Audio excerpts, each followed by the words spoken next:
identidade, a linha política do partido. Eu acho que a gente tem que voltar para casa com muito entusiasmo, tá certo? E também eu acho que continuar sonhando. E eu acho que sonhar que Roberto Freire pode ganhar essa eleição não é utopia. Então eu acho que com esse espírito que a gente tem que voltar para casa. Muito obrigada.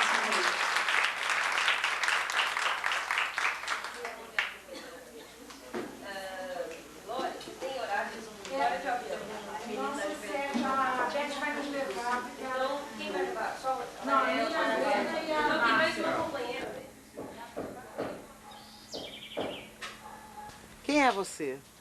Olha, é muito difícil a pessoa dizer quem é exatamente. É melhor que até fazer um auto-julgamento. Não é fácil.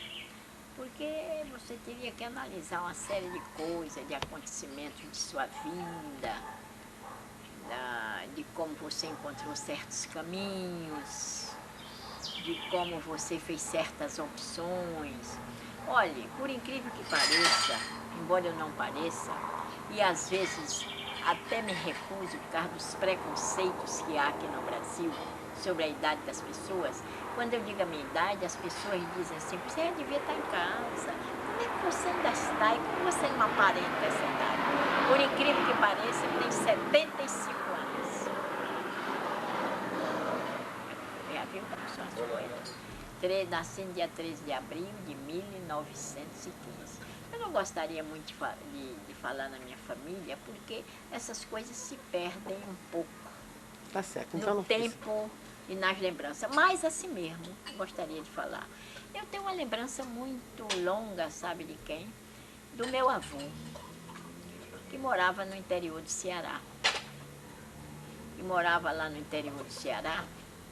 E ele então tinha uma sabedoria, apesar de ser um homem que não tinha cultura nem coisa nenhuma, tinha uma sabedoria muito grande. E foi com ele que eu comecei a descobrir, apesar de ele não ter nada de participação política, pelo menos eu não sabia, a não ser nos partidos daquele tempo, né? Devia ter, né? Os coronéis com tudo isso. Ele tinha uma sabedoria humana muito grande. Ele, por exemplo, tinha coisas que pode até chocar hoje as pessoas. Era um pouco, como é que eu dizia, inconveniente não, mas era a forma dele ser um homem que tratava da terra, que morreu com quase 100 anos e que até com 90 anos, 90 e tantos anos, ainda pegava na enxada e ia, como é que se diz, abrir o chão, não é? Abrir. Mas bem, ele dizia coisas assim, minha filha, fulano é doido. Ele dizia, não, minha filha, fulano não é doido. Porque nem rasga dinheiro, nem come merda. Quer dizer, era a conclusão dele, ele dizia isso naturalmente. Eu aí comecei a dizer, de onde vem essa sabedoria popular, esses ditos, esses aforismas? Mas me puseram num colégio de freiras.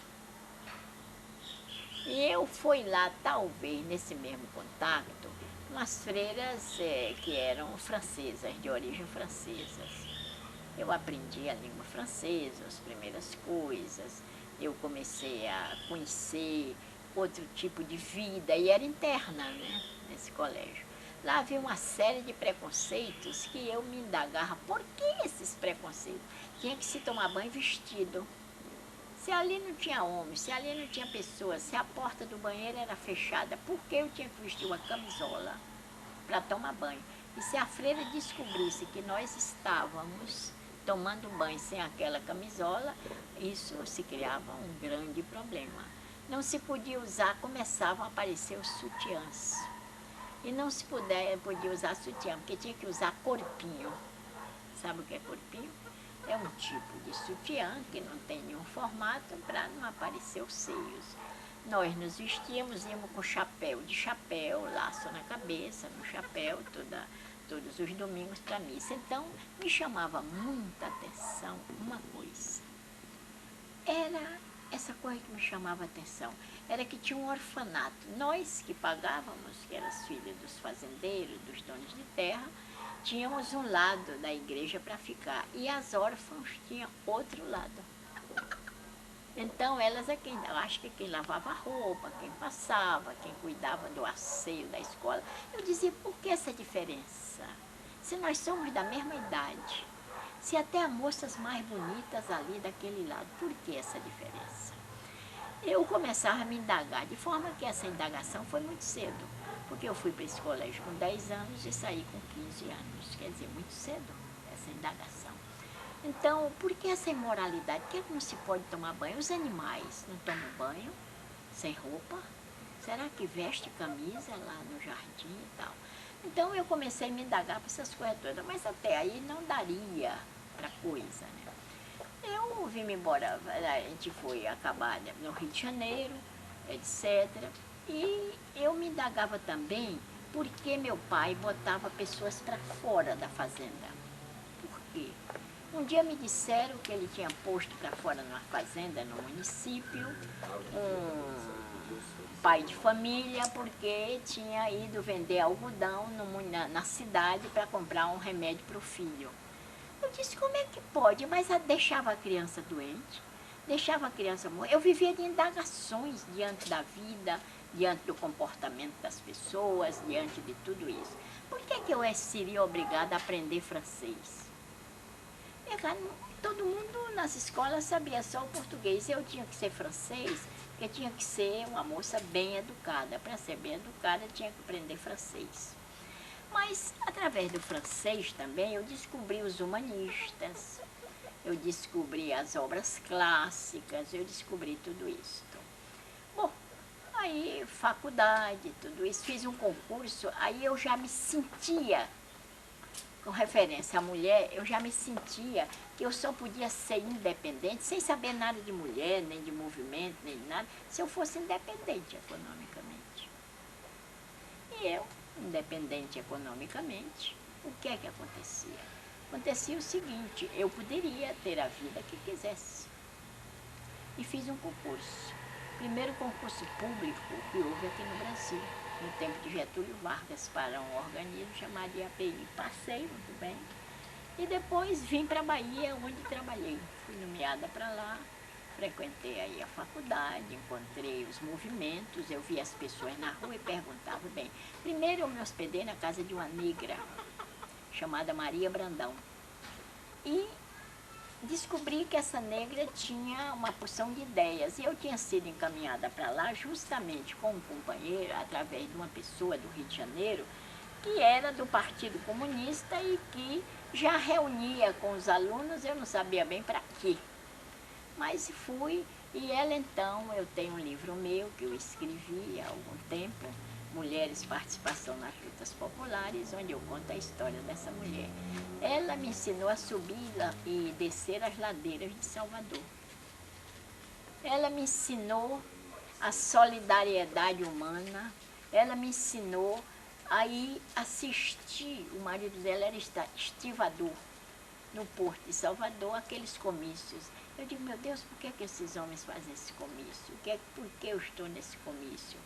E na casa dela conheci um operário marceneiro, Manuel Batista, cujo apelido, nome de guerra, como ele chamava, era Bedegueba.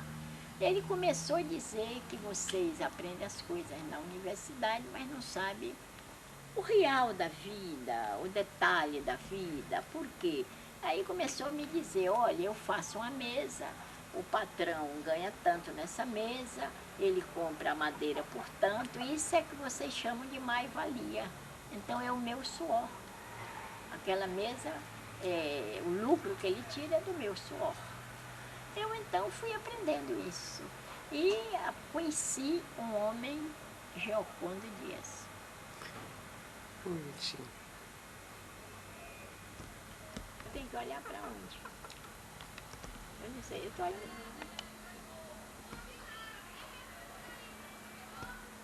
Eu, por exemplo... Giocondo Dias. Giocondo Dias. Conheci Giocondo Dias, comecei a frequentar a casa dele, a mulher dele, a Lourdes. Aí essa pessoa que frequentava a casa dessa mulher, Maria Brandão, começou a me contar quem era Giocondo Dias, que era o homem que tinha feito a Revolução de 35, um doce que tinha feito lá no Rio Grande do Norte, em Natal.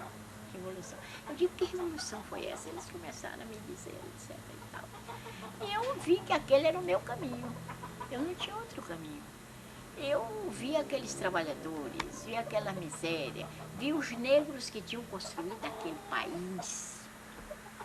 E não se falava deles, eles não estavam na universidade, eu procurava um negro na universidade, um negro no meu trabalho, um negro em algum cargo, alguma coisa, não tinha.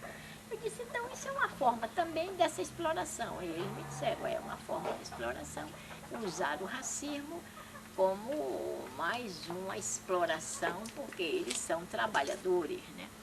E eu então, no dia 2 de julho de 1945, num prédio que fica na rua Carlos Gomes, Salvador, eu assinei a ficha do partido. Foi a primeira reunião legal do partido, depois da ditadura Vargas, depois de tudo aquilo. Eu passei a participar, desde aí, do movimento Mulheres. Então, eu vi a Lourdes, ela me dizia, a mulher de Gioconda, sem as mulheres não se faz essa revolução. Eu digo que revolução? Não, não há revolução, é para mudar. A gente tem que mudar essas coisas todas, não pode ser assim. Aí eu perguntava, e por que perseguem a gente? Um dia destruíram o jornal do partido, o Momento lá e tal. Eu escrevia para o Momento. Você quer que eu seja franca, eu sempre fui considerada uma pessoa de um QI, como se chama hoje, muito elevado, né? Tinha muita sensibilidade, tinha muita facilidade para aprender as coisas. E aí veio a anistia para todo mundo, a situação mudou no Rio de Janeiro, eu vim embora para o Rio de Janeiro.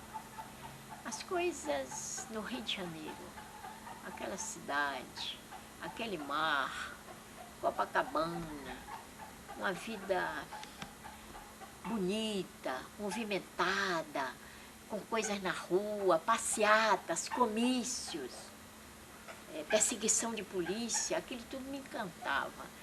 E eu comecei a estudar realmente a teoria e a me convencer. Fiz em definitivo a opção. Nunca mais me afastei um minuto. Isso eu digo, talvez até pode se pensar, e isso eu digo com orgulho, não é como se diz, com autossuficiência, né? Achando nada demais dos outros, que eu sou melhor do que os outros, absolutamente. Eu tenho muitos defeitos, mas um defeito que eu não tenho é da vaidade. Inclusive, muitas companheiras, como tia Nida Campos da Paz, diziam, você é uma pessoa muito modesta, você tinha que aparecer mais, fazer mais as coisas, etc e tal. E eu achava, e por isso eu posso me sentir muito à vontade, no sentido de que eu tenho outros defeitos, sou muito emocional. Se as pessoas me ofendem, eu não sei me calar, eu volto. E comecei a ler muito. E encontrei uma série de frases que até hoje eu as guardo, frases que eu as considero dialéticas. E aprendi muito com a classe operária. Uma das coisas que eu conto, uma mulher que tinha instrução, que tinha curso universitário, que sabia muito das coisas, que escrevia. Eu colaborei para uma revista de uma mulher que era pintora primitiva, que se chamava naquele tempo, eu não sei se hoje se dá esse título, me parece que sim, os naif, né? Então ela tinha uma revista chamada Esfera. Não me lembro agora bem do nome dela, era muito amiga de Eneida Moraes, uma mulher que tinha estado na prisão. Eu sei. Pois é. Eneida Moraes, uma mulher que tinha estado na prisão, e ela me dizia, seus versos são muito bonitos. Aí comecei nessa luta, conheci uma mulher do Maranhão chamada Acelina Mochel. Também comecei a namorar, com quem me casei. Comecei a namorar. E nos casamos, né? Tivemos 2 filhos. As coisas eram difíceis, porque ele era descendente de árabe, mas ele estava ciente. E nós chegamos à conclusão, combinamos, eu disse, nunca deixarei essa luta, você vai respeitar minha ausência, vai respeitar o que eu sei que eu não posso lhe dizer, e eu também lhe dou toda a liberdade.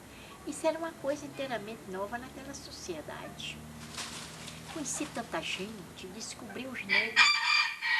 Essa consciência negra eu descobri através de um poeta chamado Solano Trindade. Este homem, esse poeta, me dedicou um poema que eu nem me lembrava mais dele. Um dia eu volto do exílio em Pernambuco, volto do exílio lá e vou a Pernambuco e tem uma tese de doutorado de um professor lá no Recife, onde tinha esse poema do Solano dedicado a mim. E esse homem lê esse poema numa coisa onde eu estou. Ele disse, eu não conheço esta senhora, mas é um poema lindíssimo, foi dedicado no ano de 1950 pelo poeta Solano Trindade, a dona Ana Montenegro. Alguém disse, mas ela está aqui. O homem ficou comovidíssimo, eu também, eu tenho esse poema lá em casa. A senhora sabia O quê? esse poema de cor? Não, não sei, eu só sei que ele terminava o poema dizendo assim,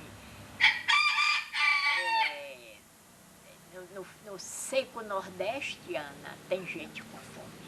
Tem gente com fome no seco nordeste. Era uma mensagem dele me explicando como era o Nordeste. Pois bem, eu continuei essa luta, tudo muito difícil, criar filhos assim, mamadeira de menino. O stalinismo dentro do partido era terrível. Eles costumavam perguntar ou dizer, mas você vai ter outro filho? Como ficaram as tarefas? Mas eu tive 2 filhos. Nunca tive tempo nem de ter dor para ter filho. Diz a Bíblia. Vamos fazer em outro lugar, porque o galo não quer deixar, né? Mas não é bom para acompanhar, não. É bonito, mas... Faremos já tira ele daí, não, sabe? Então vou desligar. E agora? Bem, eu gostaria de lembrar o nome da pintora, que era Silvia Chaurel. Eu escrevi muito para a revista dela, que se chamava Revista Esfera, que nós fundamos juntos o jornal Momento Feminino. Fundamos também a federação, começou o movimento de mulheres em todo o Brasil. Eu tenho todo esse material que se publicou, tudo isso.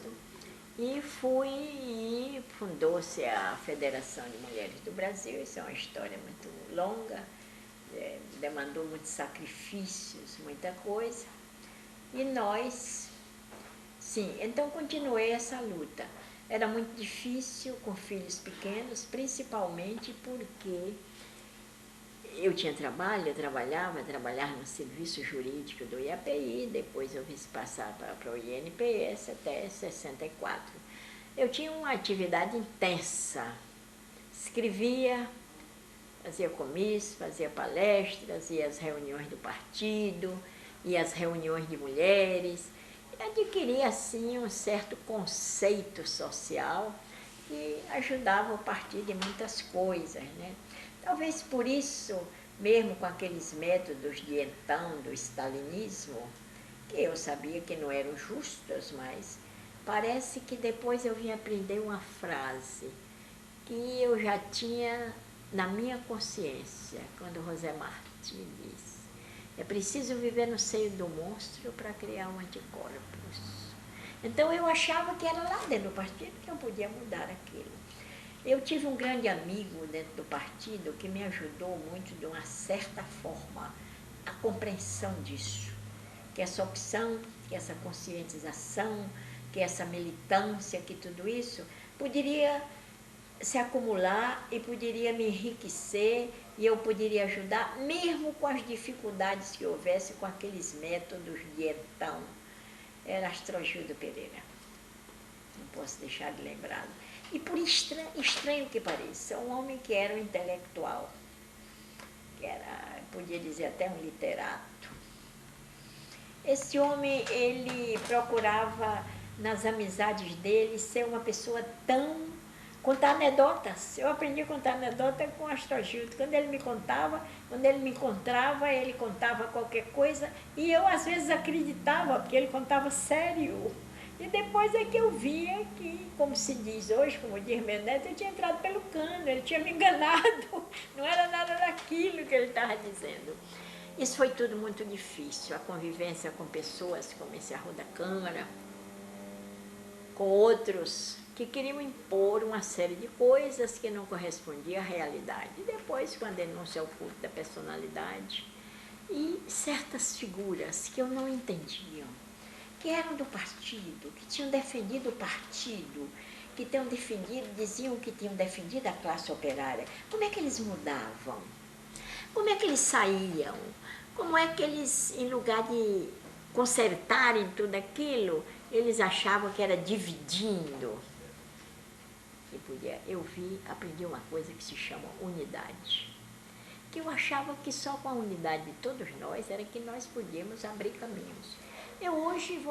Eu vindo daquele espaço até hoje, eu vendo como as coisas se assemelham, como nós abrimos caminhos e como naquele tempo a gente se recusava a abrir esses caminhos, porque aquele sectarismo, aquela coisa doentia, o problema do modelo, o problema da imposição, o problema de a gente... Uma vez eu fui chamada para escrever um poema pelo Arruda, em homenagem ao aniversário de Stalin. Eu disse a ele que meus poemas eu escrevia em momentos emocionais. Os poemas me embalavam, me acompanhavam, me ajudavam, e que eu não estava sentindo nada pelo 70 aniversário de Stalin. Ele então me disse o seguinte, então eu não preciso lhe pedir, vou pedir a um poeta que talvez seja melhor do que você, e ele tinha belos poemas, que se chama Aloysio Medeiros, já está morto, que era do Ceará. Realmente ele escreveu um poema no 70 aniversário do Stalin. Eu não escrevi porque não senti nenhuma inspiração. Mas era considerada uma mulher que dava todo o meu tempo de lazer e até de fazer por essa vida e por essa luta. Havia momentos de incompreensão do meu hoje ex-marido. E talvez ele tivesse razão. Porque ele disse, a gente pode contar com a sua presença. Até no aniversário das crianças eu tinha que fazer alguma coisa para buscar o bolo, para estar lá na hora do bolo, para olhar a hora, tinha que telefonar, tudo isso. E os acontecimentos os apresso um pouco, porque isso é muito longo, e me parece que eu me encontro agora até com um livro na mão sobre aqueles acontecimentos que vou passar a você. Eu meditava sobre tudo aquilo, o que era justo. Eu não tinha tempo de saber o que era justo. Eu era considerada uma funcionária competente e muitas vezes alguns chefes lá me diziam, mas se você não fosse outra pessoa, eu, por exemplo, você, por exemplo, hoje estava numa grande chefia, mas eu não sentia falta de ser um grande chefe, nem de ter. Vivia muito bem financeiramente, ganhava-se bem, meu marido também. E levava-se muitas mulheres. Um dia, talvez, tenha que se contar a luta das mulheres, porque você está pedindo um depoimento sobre a minha pessoa, né? Não é sobre a luta das mulheres. Apenas eu quero dizer que eu participei dessa luta, que a conheço e que me choca quando se nega essa luta, né? Então, pois bem, então eu fui ao palácio lá com um grupo de mulheres, ao Palácio Guanabara, e depois que as mulheres saíram, era uma grande luta contra a carestia. Aliás, uma luta que envolveu todo o Brasil. Muitas pessoas achavam que era inútil essa luta, mas nós não achávamos, porque aquilo era uma denúncia do que estava se passando. O Jango se comovia muito com as crianças, as lágrimas desciam, etc. e tal. Mas eu fiquei um pouco para trás, ele disse, mas eu estou sabendo que você trabalha no INPS, como é que uma mulher como você, nós já devíamos ter dado um alto cargo a você. Eu disse, não, meu filho, você me desculpe, mas eu não recebo cargos de favores. Então eu só quero para chegar a uma conclusão, eu só recebo cargos por concurso. Fiz 2 concursos, o Serviço Público do DASP, e, portanto, eu só recebo cargos por concurso, não terá outra alternativa, não me ofereça nada. E eu, às vezes, ficava assim, eu não gosto de vir aqui com essas pessoas, Jango, porque eu acabo lhe chamando de Jango, em vez de chamar senhor presidente, né? Ou então, o senhor presidente João Goulart, ele disse, me chame de Jango. Uma das pessoas que eu gosto que me chama de Jango. Pois bem, então eu tive convivência com todas essas pessoas, com a Almina Afonso, que era ministra do Trabalho, conheci esses tipos, essas personalidades e tudo isso. E naquele tempo a gente sentia que alguma coisa estava para acontecer. Eu não sei, para a psicologia, eu não sei. Porque a gente não tinha muito tempo, e eu digo isso no meu livro, Tempos de Ensino, que nós não tínhamos muito tempo de avaliar a situação que nós estávamos vivendo. No entanto, durante todos esses acontecimentos, em nenhum dia deixou-se de fazer essa luta das mulheres. Eram congressos mundiais, como em 1963, que nós fomos ao Congresso Mundial de Mulheres em Moscou, que eu andei por todo esse Brasil, de Goiânia ao Amazonas, a Pernambuco, a Bahia, ao Rio Grande do Sul, organizando essas mulheres para que fosse esse congresso, e foi realmente. Agora, eu conheci esses homens do partido, esses homens que me pareciam alguns heróis, como era o caso de Marighella. Eram pessoas profundamente humanas. E todos aqueles que tinham esses métodos, essas imposições, aquele que nós chamamos de stalinismo, todas essas pessoas saíram do partido. E eu acho que foi uma vantagem para o partido. Eu acho que aí volta meu avô. Ele, quando havia coisas, fatos na família, ao redor dele, e que a gente se preocupava, disse: não se preocupe, minha filha. Essas coisas saem na urina, como as pequenas pedras. Então eu digo sempre que esses homens saíram na urina das lutas partidárias, na urina dos acontecimentos. Por que saíram? Por que deixaram? Porque é muito difícil essa luta. Então eu gostaria de contar uma pequena história que eu aprendi. Eu fui visitar na França. História?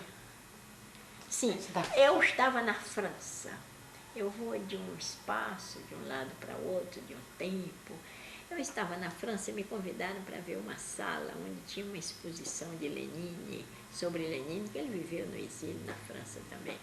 E onde as pessoas que tinham convivido com ele contavam histórias. Então, se contava uma história de quando ele estava na Suécia, estava lá escrita a história. Era uma mulher que estava ajudando na casa dele, lá na Suécia, onde ele morava, e disse que veio um homem das estepes russas. Chegou lá na Suécia, na Finlândia, não era Suécia, Finlândia. Coberto de neve, um frio terrível, e disse: camarada Lenin, eu vim aqui para oferecer minha vida à revolução. O Lenin olhou com surpresa: sua vida? Para que nós queremos sua vida? A vida a gente perde ali, disse que passava um trem ali perto, lá onde ele morava, na Finlândia. Então ele disse, às vezes até as pessoas são atropeladas pelo trem, ou vem uma bala perdida, ou de repente tem qualquer coisa no coração e morre. Tipo, ficou profundamente magoado com aquilo, até as lágrimas desciam. E o Lenin ia para lá, ia para cá, encostou-se nele e disse: camarada, o problema é que a revolução não precisa da vida, precisa de toda a vida da pessoa. Então, isso era difícil. E eu, então, esse negócio de dar, não a vida, mas toda a vida, aquele cotidiano, das briguinhas, por que então, das controvérsias, das divergências, aquele moralismo do Arruda, que queria expulsar uma camarada porque tinha tido um caso com um tipo qualquer, o tipo não, mas ela tinha que ser expulsa, chegou a expulsar por motivo de ordem moral. Eu dizia: que moral é essa? Moral não é não deixar as crianças morrerem de fome, a moral é uma pessoa ter relações com outras. E o filho dessa mulher tentou um suicídio, tinha 17 anos. Eu fiquei indignada com tudo isso, mas nem essas coisas. E ele me disse, nesta ocasião dessa discussão muito ácida, disse: se nós estivéssemos no poder, eu mandava lhe fuzilar. Aí eu disse: eu vou morrer de velha, porque com indivíduos como você jamais iremos ao poder. Realmente com esses homens nós não iríamos. Eu vejo hoje os caminhos abertos de outra maneira. E eu queria os caminhos abertos de outra maneira. Eu queria aprender com a classe operária, com os trabalhadores. Eu tenho uma história que me mostra duas histórias, que me mostram todo o aprendizado que eu fiz e que mostra que essa filosofia que às vezes os humanistas, os dialéticos apresentam nos seus livros sob outra formulação, eu já tinha aprendido com a classe operária. Um tipógrafo no Rio de Janeiro me procura, do Sindicato de Tipografia, e disse: companheira, eu queria que você nos ajudasse a fazer um jornal para o Sindicato dos Gráficos. Eu disse: meu filho, estou ocupada e tal, mas deixa esse material aí, que para mim não tem dificuldade, eu faço o jornal, segunda-feira vem aqui. Ele foi segunda-feira, foi buscar o jornal, eu tinha trabalhado, estava cansada, eu disse: meu filho, não traga mais isso assim, que eu não tenho tempo, e tem muita tarefa, e tem os meninos, faça isso comigo não, traga com tempo. Uns dias depois ele volta e disse: você me perdoe, mas o jornal não serviu. Eu disse: como é? Então eu passo aquele sacrifício, meu fim de semana, fazendo jornal, porque a sua linguagem é muito elevada e o pessoal lá não entende isso não. Eu fiquei indignada, eu perdi meu tempo. Mas você, hein? A pretensão de querer saber, de querer...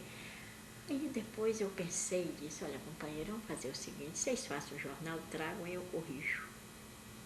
Então eles fizeram o jeito dele, com as palavras deles. Ficou um jornal belíssimo e que serviu. Então foi uma lição que uma vez eu fui a uma reunião dos estivadores no Rio de Janeiro.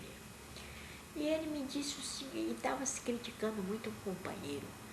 E ele disse: olha, companheiro, não sei porque é que vocês criticam tanto fulano, porque lá na Cais do Porto tem um estivador que pode carregar uma saca de 120 quilos de café para botar lá no porão.